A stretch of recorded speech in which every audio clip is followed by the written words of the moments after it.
Ork, ork, ork, ork, ork, ork, ork, ork, ork, ork, ork, ork, ork, ork, ork, ork, wah! That's right, the beast snaggas are here, and today I'm going to be painting up an Ork Nob. Now, I'm Angela, you're watching Hobby Night, and let's get to this.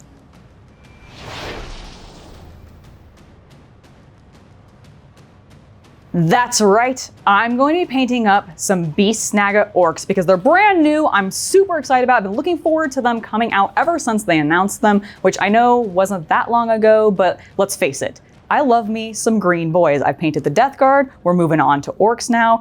I'm hyped for it, I get to play with color, and I have a new recipe for my Ork flesh. So, without further ado, let's get to painting this Ork Nob.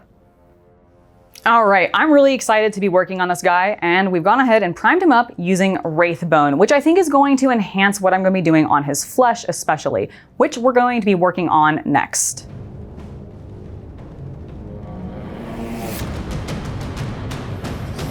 I'm going to be sticking with my classic Ork flesh recipe for this guy, and that starts with Plaguebearers Flesh. So I'm going to apply this to all of his skin, basically everywhere that I can get it, not really worrying too much if I'm messy or I get this paint other places, because I'm definitely going to be doing a cleanup stage later on. This is really important to get this color down because I really want to enhance the yellow undertone. Like, I really like that coloring and I want it to shine through. So I'm actually going to do 2 coats of this to really make sure that that yellow hue is there for my next step.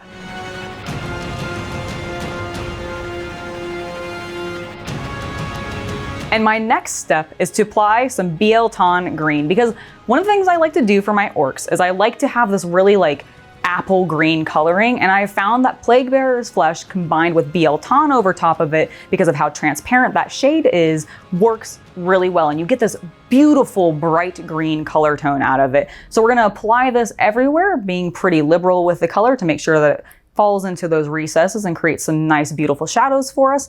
And then we're going to move on to a final step for the flesh that's brand new.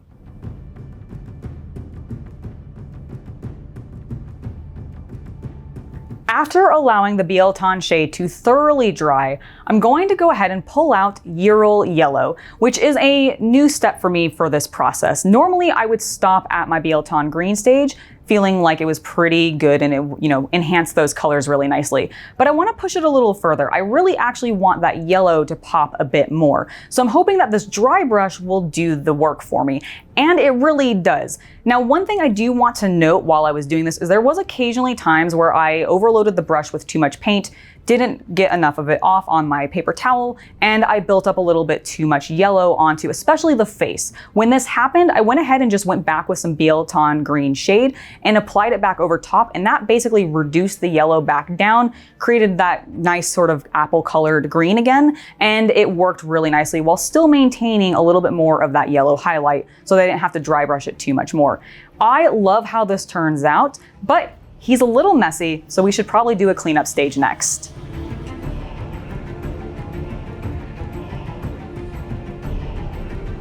Okay, so maybe I was a bit messier than I really intended to be, but that's okay. We're going to do a cleanup stage now using a bit of Wraithbone and take care of that so that we can move on to some additional paint.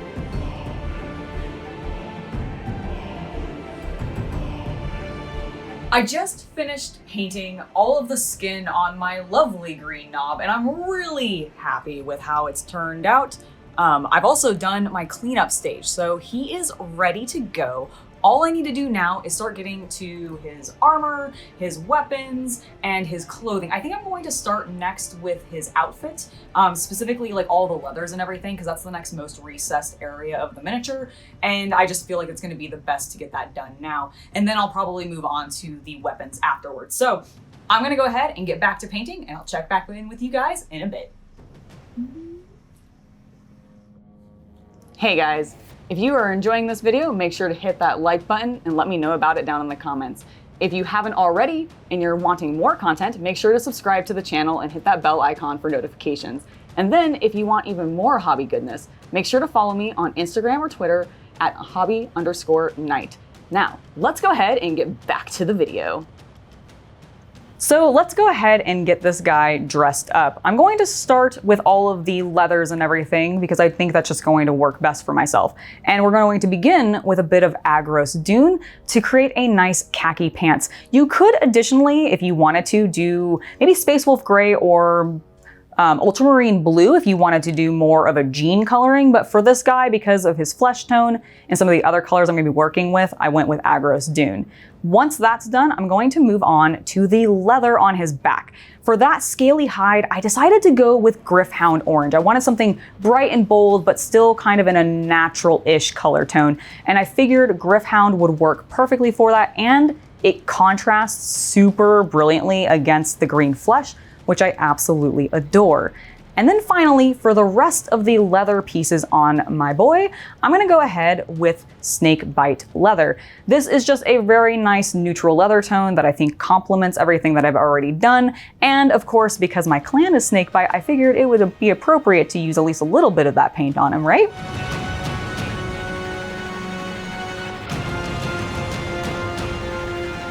Next, we're going to pull out some Basilicanum Grey and start working on all the mechanical bits on my Nob, including his weapons, his armor, and that beautiful claw hand, because I really want to just have these guys be kind of iron looking. I am going to be doing some glazing on some of the metals, but for now we're just going to put the Basilicanum Grey down, and I'm not going to worry too much if it's a bit pale. Between the glazing I'm going to be doing and the shade that I know I'm going to be applying to the model after I'm done with everything, I'm definitely confident that the color is going to deepen the way that I want it to.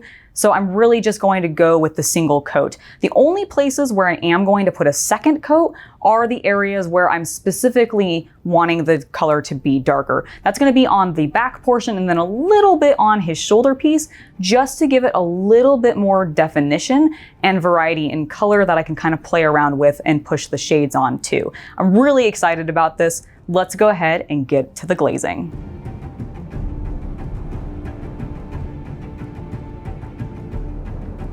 Because I am going Snakebite for my clan, I'm going to be working with some greens and some blues on the armor for the glazing. For the green, we're gonna go with Militarum Green because I just really like the way that it looks. It's a really beautiful olive color tone, and I think it works with sort of the natural color scheme that Snakebites kind of lean towards. And then for the blue, I'm gonna go with not Militarum, that's the green we used. We're gonna go with Ultramarine Blue, which honestly, I don't normally like this paint very much, but I found that putting it over top other contrast colors tends to make it function a little bit more how I expect it to, and so the glazing has actually been fine with it, and I really like the way that this blue turns out. It's a really nice deep blue color tone over top of the gray, and I don't know, it works super well for me. I feel like that muted color, it adds a pop, but it's not so bright that it really takes away from my Ork's flesh or some of the lighter color tones that I've done on the leathers. It really keeps the armor pushed back and muted, and I love that about it.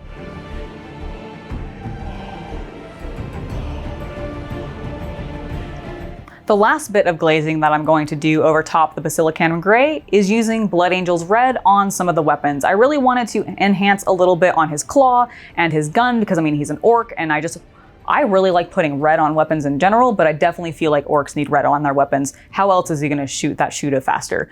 But one of the other things that I wanted to do with this color is go ahead and dot his eyes, which I was super proud of myself because I didn't mess anything up. I did, however, notice that I got a little bit of orange on his face while I was doing this, but looking at it while I was dotting the eyes and going, oh God, I have to clean that up. The more that I looked at it, I was like, it actually kind of looks like he took like 2 fingers and put dots on his face, war paint and everything like that. So I actually think I'm gonna leave it. And the red didn't mess it up. It didn't bleed out or anything like that. So his eyes look brilliant. I'm super happy. Let's go ahead and wrap this guy up soon because we only have a few more colors left.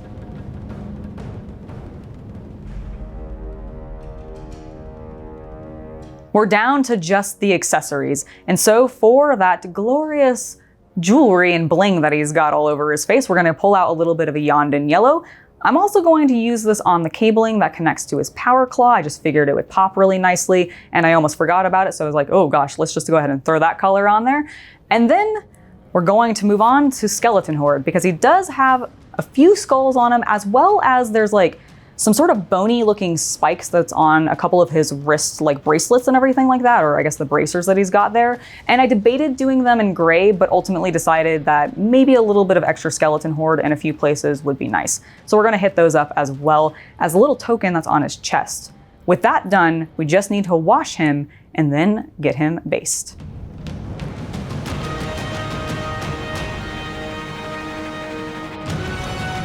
And for that wash, I'm going to pull out Agrax Earthshade.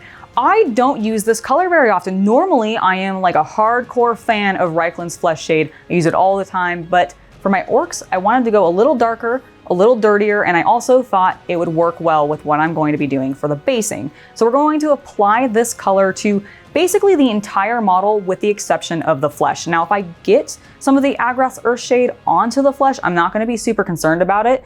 It'll just be a little bit of like dirtiness and debris on him. But I'm going to try to avoid it as much as possible because really I want it to stand out as brightly as possible, and everything else I want to be pushed back. This works really, really well. I'm very pleased with how the shade turns out. So let's go ahead and get him based.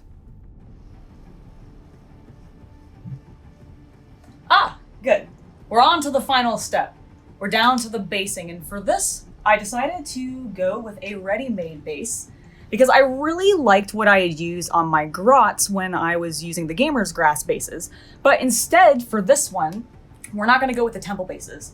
For these orcs, I decided I'm gonna go with something more urban, something that has a little bit of like junk and trash on it, because a lot of the orc terrain and stuff has a lot of debris and junk piles and stuff. So I figured these would work really well. So I'm gonna go ahead and take a bit of Zap-A-Gap glue and go ahead and get this guy mounted onto the base. Get it flowing. Yep, nice. Little bit of glue. I'm trying not to go to the edges fully because I know it will overspill a little bit. And then, with very shaky hands, I'm gonna stick him down. And with that, he'll be mounted on, and we'll go ahead and take a look at the final model. Look at my big, hard, throbbing knob. I absolutely love my knob. I was a little intimidated when I first looked at him though, because he's a big boy. I was a little nervous, but I worked the knob over, got real thorough, made sure to get every nook and cranny, and he is done. He's a good big knob and I love him. And honestly, like, let's really talk about what actually makes this model so cool to me, because I'm very pleased with how he turned out. I love the addition that I've done on the flesh tone. I've worked with orcs before and I've painted their flesh a few times now, and I've gone with the Plaguebearer Flesh Biel-Tan combo, but adding the Yriel Yellow dry brush was fantastic. It pops the yellow out of the Plaguebearer's flesh really well. It really enhances it, and I absolutely am super, super happy to do this, and I'm going to be doing it on a lot more of my boys going forward. And I even have some ideas for some yellow flesh tones for my orcs, which I think this same color tone will be able to work as a dry brush for that, and they'll blend really nicely, so I'm very happy with it. Plus, playing around with this Snakebite color scheme and everything has been a huge amount of fun, because I don't actually work with blues very often. And now I'm actually getting to work that into my color scheme a bit. It's gonna be on their armor throughout the army. So I'm really excited to go forward and actually play with that color a bit more. And then finally, the thing that I think I am really excited for, because it means way less work for me, but it looks super amazing, is working with the Gamer's Grass bases. I really enjoyed, like I said earlier, working with the temple bases on my grots from the Dominion box set, and I figured transferring that over to these orcs would be great, except that I wanted to update it a little bit with those urban bases to have all of that debris and everything on there. And I think it's gonna blend really nicely, and it's gonna give me a direction for when I eventually pick up the Kill Team box set and have all that orc terrain. I can kind of work in the styling on these bases into that terrain and then add a splash of color and do like graffiti and like different like paint splatters and stuff like that to really orc it up and everything. But I'm super hyped for it. So now I have a really cool direction for what I'm going to be doing for my boys, and I'm happy with it. I've been Angela. Thank you guys so much for watching. I want to give an extra special thank you to my patrons for supporting the channel and allowing content like this to be made. Thank you guys so much. If you guys like this video, make sure to like the video or hit the dislike button if you didn't like it. Subscribe for more if you enjoyed it, and hit the bell notification icon for notifications. I got there eventually. Anyways, I've been Angela. You've been watching Hobby Night, and I'll see you guys next time. Bye!